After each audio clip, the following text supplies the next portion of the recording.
Au nom du Père et du Fils et du Saint-Esprit. Amen. Chers paroissiens, la fête de l'Ascension, jeudi, que nous avons célébré jeudi, cette fête nous invite ensemble avec l'évangile d'aujourd'hui de regarder dans le ciel comme Jésus a fait. Voilà, regarder le ciel. Et pour comprendre ce qui est le ciel, je vous donne un exemple du contraire, même si cette petite anecdote au début de cette homélie s'appelle Ein Münchner im Himmel, un habitant de Munich au ciel. C'est une anecdote un peu paradoxale selon laquelle, qui est connue en Allemagne, surtout en Bavière, un certain monsieur Louis avait une charge, une mission à la gare centrale de Munich, mais il l'a fait avec tellement de hâte que son cœur s'est arrêté à battre. Il est tombé, il était mort. Et deux anges le conduisent vers le ciel. Il accorde une nuée et là, il reçoit un siège pour chanter. Il reçoit aussi un règlement très strict pour le ciel, selon lequel de 8 heures du matin jusqu'à midi, de 8 heures du matin jusqu'à midi, il doit se réjouir, il doit jubiler, et de midi jusqu'à 8 heures du soir, il doit chanter l'Alléluia, Hosianna. Et certainement, cette imagination du ciel, c'est un peu ennuyant, toujours chanter Hosianna sur ce nuée. Alors, j'avais dit, c'est une anecdote pour dire le ciel n'est pas comme ça. Le ciel est le contraire. Il n'y a rien à voir avec cette caricature, et même une mauvaise caricature. Alors, est-ce qu'on peut savoir quelque chose sur le ciel? Parce que Saint Paul nous dit en effet, ce sont des choses que l'œil n'a pas vues, que l'oreille n'a pas entendues, qui ne sont pas montées au cœur de l'homme. Des choses quand même que Dieu a préparées pour ceux qui l'aiment. Mais est-ce qu'on peut savoir déjà ici quelque chose du ciel? Je pense oui, parce que Jésus nous parle de la vie éternelle qui est auprès du Père et que Jésus a vécu toute l'éternité avant que le monde existait. Et cette vie de Jésus, c'est être avec le Père. Alors on peut dire, le ciel, c'est pas un lieu, pas surtout un lieu en haut, mais c'est plutôt un être, un état, un être avec Dieu, avec le Père. Un peu dehors de notre imagination de lieux géographiques et même du temps. Parce que vous savez, il n'y a pas de temps avec Dieu. Il n'y a pas de temps. Il est dehors. Il est le créateur du temps, mais il est dehors du temps. Alors, c'est plutôt être avec le Père comme Jésus et le Saint-Esprit sont toujours avec Dieu. Et ça, c'est le bonheur, c'est la joie, la vraie joie.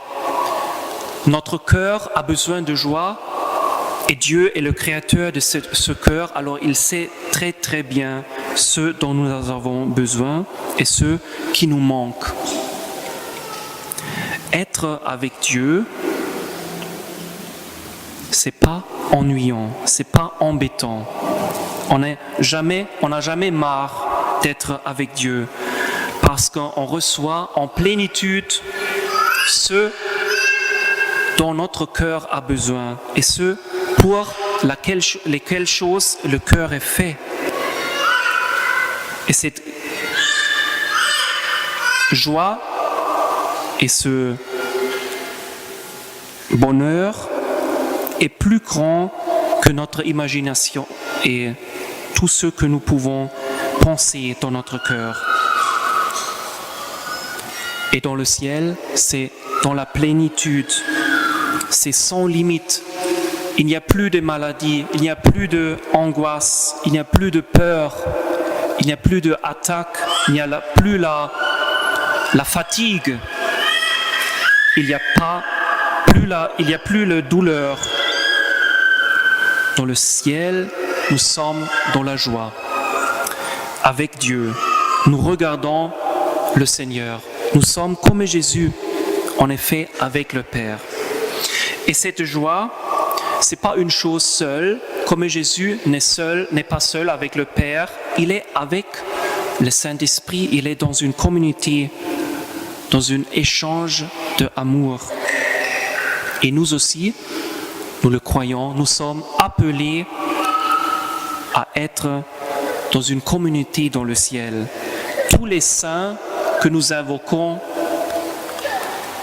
invoqué la vigile pascale, où nous invoquons pendant un baptême, c'est une préparation déjà au ciel, à cette communauté des saints qui sont déjà dans la joie, dans la gloire.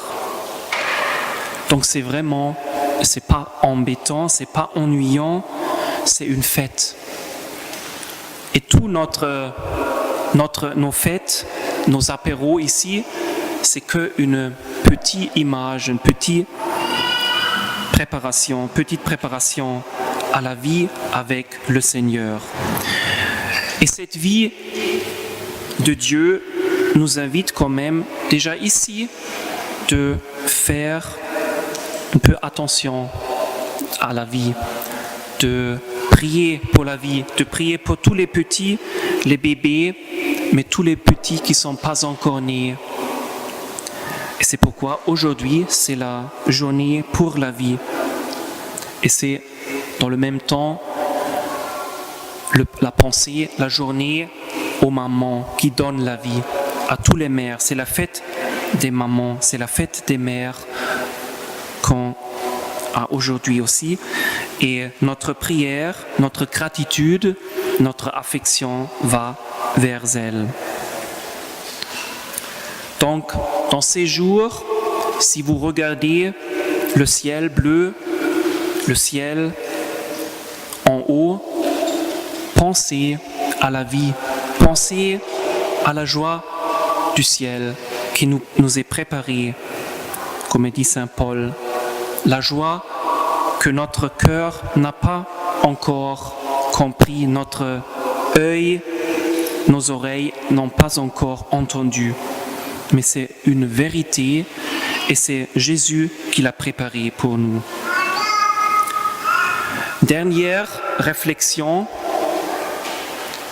Jésus était avec les apôtres, avec ses disciples, visible.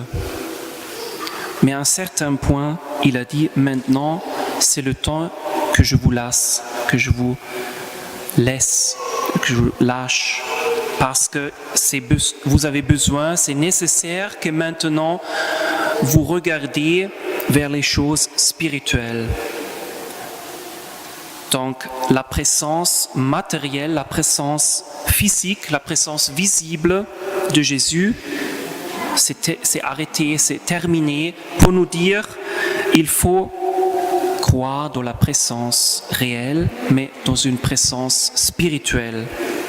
Jésus est là, mais il n'est pas visible comme il était visible avec les disciples.